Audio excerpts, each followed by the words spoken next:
Dito, ikinabit ko yan sa ignition coil. Apat yan yung niya nag-ignition coil. Isang positive, isang negative, isang IGT, isang IGF. Yung IGF, ignition feedback, papunta sa computer para kung sira siya, doon siya mag-feedback kung gumagana, ganun yung data. Ngayon, yung IGT, yun yung timing. Hindi ko alam dyan, basta sa gitna na yan, IGT at saka IGF.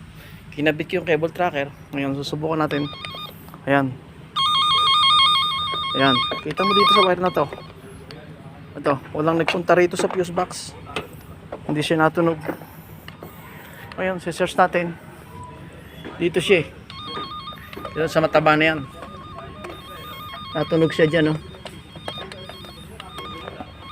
Diyan siya. Ngayon, pupunta tayo. Pinuntahan ko dito sa loob. Sa mismong computer module. Yan, tingnan natin. Ayun ang computer module. Makikita mo kung nasaan. Saan dyan siya? Saan dyan siya? Sa computer module na yan. Ayun yung apat na wiring. Pinunot ko yung pangatlo. Ayan. Tingnan nyo. Wala. Isang socket. Per socket.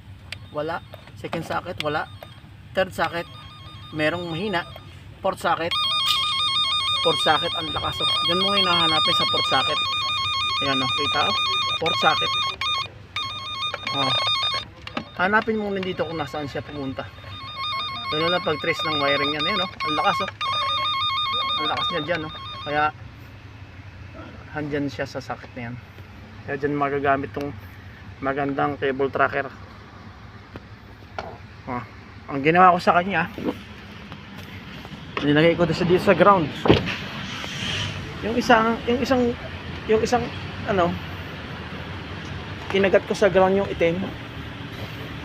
Inikinagat ko dito sa linya yung isa. Ewan ko lang kung hindi ko pa nasubukan na ikagat o hindi. Basta ganyan ang ginawa ko. Try na lang sa susunod. Kayo na mag-try.